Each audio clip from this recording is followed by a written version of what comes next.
America की सारी हवा चीन के आगे निकल गई है। डोनाल्ड ट्रंप का आप कैरेक्टर समझ चुके होंगे। ये जब सामने वाले को देखता है कि मजबूत है और वो झुक नहीं रहा है, मारने को तैयार है उल्टा हमें, तो ये जाके हाथ मिला लेता है, दोस्ती कर लेता है। चाइना के साथ ट्रंप ने यही किया है।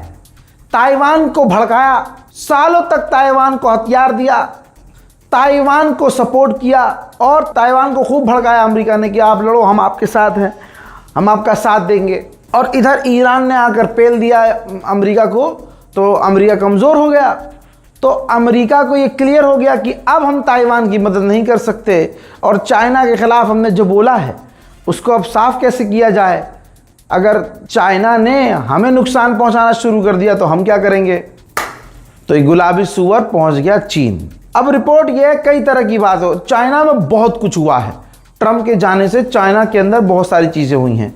जैसे एक खबर ये आई कि जब दोनों राष्ट्रपति आमने सामने बैठे थे तो चीन के राष्ट्रपति की जो कुर्सी थी वो थोड़ी ऊंची रखी गई ताकि वो अपना पद ऊंचा दिखा सकें। डोनाल्ड ट्रंप जिस कुर्सी पे बैठा था, कुर्सी दोनों एक जैसी थी लेकिन उसकी हाइट कम थी, डोनाल्ड ट्रंप कम दिख रहा था, कम हाइट पर दिख रहा था। इस तरह की छोटी मोटी चीज़ें। और जैसे कि एक बड़ी चीज़ ये हुई कि चीन के अंदर जितने भी अमेरिका के अधिकारी पहुंचे थे, जितने भी अमेरिकी ऑफिशियल्स पहुंचे थे, भाई वो अपना पर्सनल मोबाइल, लैपटॉप, डिवाइसेस लेकर नहीं गए थे क्योंकि उनको डर था कि चाइना हैक कर सकता है, चाइना कुछ भी कर सकता है। और इतना ही नहीं, जब तमाम अमेरिकी डेलीगेशंस मीटिंग से फ्री होकर वापस अमेरिका जाने लगे और अपने जहाज़ पर चढ़ने लगे तो जहाज़ से आदेश दिया गया कि चाइना से, चीन से आपको जो भी गिफ्ट मिले हैं आप जहाज़ पर लेके नहीं आ सकते। जी हाँ, ये बात मैं नहीं कह रहा हूँ, ये बात हकीकत है, रिपोर्ट में आ चुकी ये बात है। जितने भी गिफ्ट अमेरिकी डेलीगेशंस को चीन के द्वारा मिले थे ना, वो चीन के अंदर ही डस्टबिन में, कूड़ेदान में अमेरिका ने डलवाए। ऐसी बहुत सारी चीज़ें हुई हैं। लेकिन दूसरी जो चीज़ हुई है कि डोनाल्ड ट्रंप का तेवर जो बदला है, डोनाल्ड ट्रंप की आपने टोन बदली हुई देखी होगी। डोनाल्ड ट्रंप का तेवर शी जिनपिंग के आगे बिल्कुल नरम था, बल्कि अब तो डोनाल्ड ट्रंप ने कहा है कि हमने चाइना की कंपनियों पर जो पाबंदियां लगाई थी हम उनको हटाने की सोच रहे हैं। तो चीन के आगे पूरी तरह से ट्रंप की टाए टाए फिश हो चुकी है। अभी तक तो सिर्फ डोनाल्ड ट्रंप ईरान के लिए कह रहा था कि ईरान यूरेनियम बिल्कुल बंद कर दे और वादा करे कि वो यूरेनियम बनाएगा ही नहीं, यूरेनियम वो बनाएगा ही नहीं, तभी हम डील करेंगे। लेकिन अब डोनाल्ड ट्रंप कह रहा है कि अगर ईरान 20 सालों के लिए भी डील कर ले कि वो 20 साल तक एनरिचमेंट यूरेनियम का नहीं करेगा, तब भी डील हो सकती है। डोनाल्ड ट्रंप ने कहा कि मैंने दूसरे देशों की रिक्वेस्ट पर ईरान से सीज फायर किया। जो मीडिया में चल रहा है वो सब गलत है। उनकी मिसाइल पावर को हमने ख़त्म कर दिया है, हमने ईरान को तोड़ दिया है, ईरान को हरा दिया है। जी हाँ, डोनाल्ड ट्रंप की फिर वही बौखलाहट। पूरी दुनिया में कोई एक अखबार ऐसा नहीं है जिसने ये लिखा हो कि अमेरिका जीत गया है या ईरान हार गया है। डोनाल्ड ट्रंप हर दिन आज के तारीख में भी अपनी जीत का ऐलान कर रहा है। पत्रकार ने पूछा ट्रंप से कि क्या आपने ईरान को अंडर एस्टिमेट किया है, हल्के में लिया है। तो ट्रंप ने कहा कि नहीं, मैंने कोई ईरान को हल्के में नहीं लिया।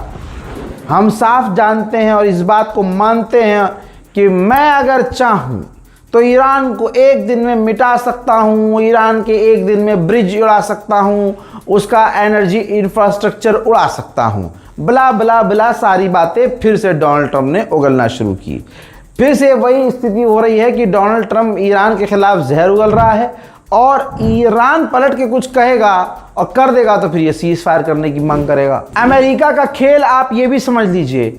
अमेरिका ने कहा है कि हमने जो भी किया है ईरान के साथ, ये हमने अपने साथियों के फायदे के लिए किया है। अमेरिका, इजराइल, सऊदी अरब, यूएई, बहरीन, इन सब की मदद की है हमने ईरान पर हमला करके। भारत के अंदर हिंदुओं को मुसलमानों से नफरत की ट्रेनिंग देकर, हिंदुओं को दिमाग में यह डालकर कि मुसलमान से अगर तुम प्यार करोगे तो तुम गद्दार हो, तुम प्रभु श्री राम के नहीं हो। यह बीजेपी ने किया है और हमेशा से किया है।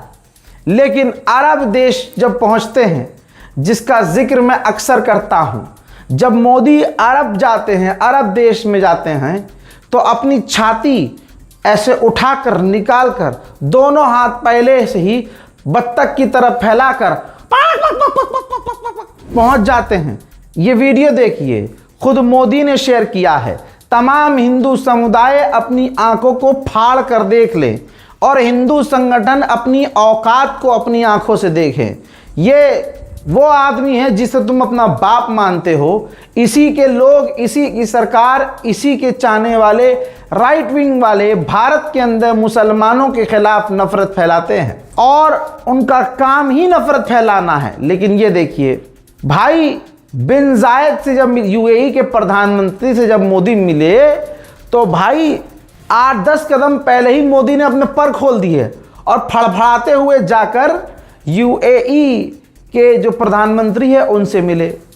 तो ये इनकी औकात है।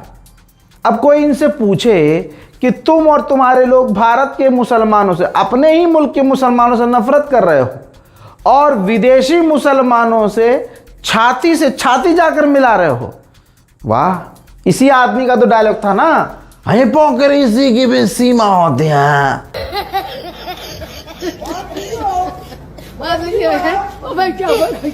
अमेरिकी सेनेटर्स ने यह तक कह दिया है कि ईरान पहले से ज्यादा मजबूत हो गया है।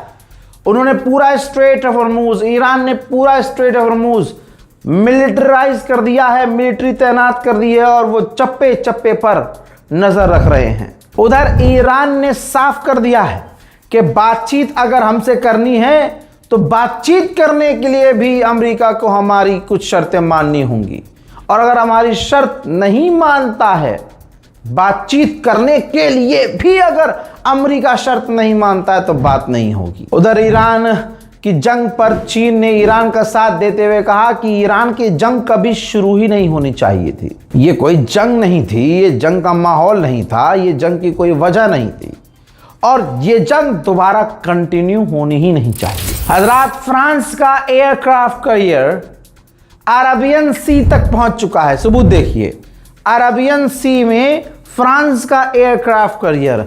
हालांकि फ्रांस किसी भी हालत में ईरान पर हमला नहीं करेगा।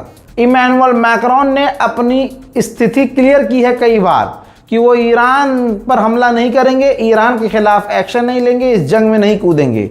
लेकिन क्या इन तमाम वेस्टर्न देशों पर भरोसा किया जा सकता है? जवाब है ना। अंदर खाने किसकी क्या मंशा हो, कौन अमेरिका के साथ मिलकर, इजराइल के साथ मिलकर क्या कर दे, किसी का कुछ नहीं कहा जा सकता। ईरान को सतर्क और सावधान रहने की जरूरत है। यूएई इजराइल से नाराज है क्योंकि यूएई की पोल पट्टी इजराइल के द्वारा खोल दी गई है। रिपोर्ट ये आई है और जब से ये रिपोर्ट आई है पूरी दुनिया के मुसलमान यूएई को 5 टाइम लानत भेज रहे हैं, गरिया रहे हैं और ये गाली खाने वाले काम यूएई ने खुद किए हैं। पहले रिपोर्ट आई कि नेतन्याहू जंग के दौरान यूएई गया था, फिर रिपोर्ट ये भी आई कि सिर्फ वो नहीं बल्कि मूसाद का चीफ भी यूएई गया था जंग के दौरान। फिर अब रिपोर्ट ये आई कि ये दोनों ही नहीं बल्कि आईडीएफ का चीफ, इजराइल की फौज का जो कमांडर है हजरत मोहतरम, वो भी जंग के दौरान यूएई गया था। अब बताइए कहाँ हैं वो सुअर लोग, वो सुअर नस्ल के लोग जो चिढ़ जाते थे जब मैं अरबों की औकात और अरबों की अरे रजा अरबों को गालियां बकता है। अबे तुम्हारी अम्मा का कोई संबंध है तुम्हारे अरबों से? मतलब वो आते थे, तुम अपनी अम्मा भेजते थे क्या? मतलब इतना काहे बौखलाए हो भाई? अरे रिपोर्ट देखो, फैक्ट्स देखो, सच्चाई देखो, आंखों को खोलो। अरब का मतलब अरब की ज़मीन नहीं है। अरब जब मैं बोलता हूं कि अरब ऐसा कर रहे हैं, अरब वैसा कर रहे हैं, अरब के आम लोग तुमने बोलता हूं, सरकार क्या कर रही है, इसलिए सरकार को संबोधित करने के लिए मैं अरब कहता हूं कि यूएई के देखिए क्या हाल है। तो यूएई का मतलब यूएई के लोग नहीं, यूएई की सरकार। अब ये यूएई की जो गवर्नमेंट है पूरी तरह से एक्सपोज हो चुकी है। पूरी दुनिया का एक भी मुसलमान अल्हम्दुलिल्लाह यूएई को सपोर्ट नहीं कर रहा है। हाँ, अब तुम्हारे अंदर अगर बेगैरती हो तो खुलकर यूएई को सपोर्ट करो। ईरानी जनरल आईआरजीसी कमांडर अलग ही मोड में हैं। आईआरजीसी के एक ऑफिशियल कमांडर ने कहा है कि हम अपने आखिरी खून के कतरे तक अपने मुल्क को बचाएंगे और दुश्मन को धूल चटाएंगे। अमेरिकी इंटेलिजेंस रिपोर्ट का दावा यह है कि डोनाल्ड ट्रंप की सरकार और अमेरिका की जो फौज है वो ईरान की military capability, missile capability, underground missile capability देखकर दंग है, हैरान है, परेशान है। ये रही रिपोर्ट, जी हाँ, जिसमें बताया है अमेरिका की ही संस्था ने कि अमेरिका की सरकार, डोनाल्ड ट्रंप का प्रशासन और अमेरिका की फौज परेशान, हैरान और चौंक गई है ईरान की अंडरग्राउंड मिलिट्री पावर देखने के बाद, ईरान की अंडरग्राउंड मिसाइल पावर देखने के बाद, क्योंकि अमेरिका आज भी ईरान की अंडरग्राउंड मिसाइल सिटीज को और मिसाइल्स को तबाह नहीं कर पा रहा है। रॉयटर्स ने छापा है कि गल्फ की लाइफलाइन यानी हॉर्मूज ईरान का सबसे बड़ा हथियार बन चुकी है, जिस हथियार को ईरान बखूबी इस्तेमाल कर रहा है। उधर ईरान ने मलेशिया के एक जहाज को स्ट्रेट ऑफ हॉर्मूज से सुरक्षित गुजरने दिया है। यह बात भी क्लियर हो गई है कि अगर स्ट्रेट ऑफ हॉर्मूज नहीं खुला तो तेल और गैस के दाम, सिर्फ तेल और गैस के दाम नहीं, दुनिया की तमाम हर चीज के दाम बढ़ सकते हैं। पूरी दुनिया में महंगाई आ सकती है। आईडीएफ ने कहा है, इजराइल डिफेंस फोर्सेस ने कहा है कि हमारा मानना यह है कि डोनाल्ड ट्रंप ईरान पर दोबारा हमला कर सकते हैं और हम ये कह देना चाहते हैं कि हम भी ईरान पर दोबारा ऑपरेशन करने के लिए पूरी तरह से तैयार हैं। हजरात, अरब के देश, टोटल अरब के देश जो तेल के प्रोडक्शन करते थे, तेल प्रोड्यूस करते थे, सब मिलाकर तेल को अब आधे से ज़्यादा कम प्रोड्यूस कर रहे हैं। यानी तमाम अरब देशों को देखा जाए तो अब वो तेल ना के बराबर प्रोड्यूस कर रहे हैं, जिसकी वजह से पूरी दुनिया में तेल के दाम भी बढ़ने वाले हैं तेज़ी से। उधर ईरान भी खतरनाक खेल की तैयारी में है। ईरान सीरियस होकर सोच रहा है कि अगर दोबारा जंग शुरू होती है तो यमन का जो रेड सी का रास्ता है, बाब-अल मंदेब, जो कि स्ट्रेट ऑफ हॉर्मुज की तरह दूसरा ही रास्ता है, बाब-अल मंदेब, तो ईरान सीरियस होकर सोच रहा है कि इस दूसरे रास्ते को भी लाल सागर में बंद कर दिया जाएगा।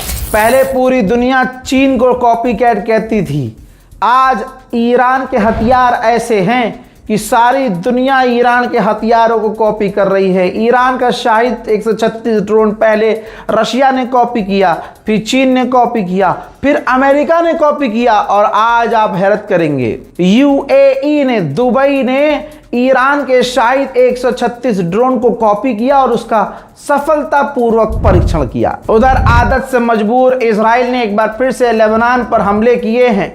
इस हमले में 6 लोग मारे गए हैं, लेबनान के 6 लोग शहीद हुए हैं। अरबों के कानों पर जू नहीं रेगी है। कोई आपको ज़्यादातर यूट्यूबर ऐसे नहीं मिलेंगे जो ये खबरें आपको दें जो खबर मैं देता हूं, क्योंकि जो खबर मैं आपको दिखाता और जिस तरह से बताता और जिस हिसाब से दिखाता हूं, चैनल उड़ जाते हैं और कई बार कईयों के उड़े हैं। हजरात, पिछले कुछ घंटों में लेबनान पर इजराइल के बड़े हमले हुए, 6 लोग शहीद हुए। तस्वीर आपके सामने।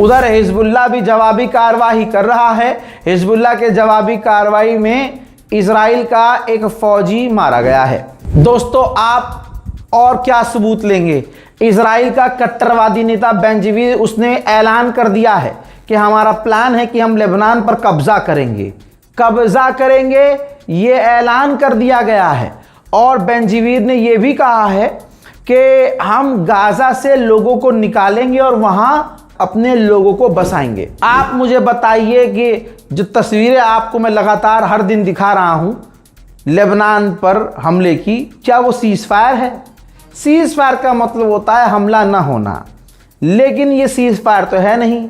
लेकिन मजाक आप देखिए कि रिपोर्ट ये आ रही है कि 45 दिन के लिए लेबनान और इजराइल ने सीज फायर बढ़ा दिया है। अरे, जो चीज़ है ही नहीं उसको तुम बढ़ा कैसे सकते हो? उधर इजराइल ने गज्जा पर भी बड़ी बमबारी की है और एक व्यक्ति को कत्ल किया और दावा किया कि हमने हिजबुल्लाह के एक कमांडर को कत्ल किया है।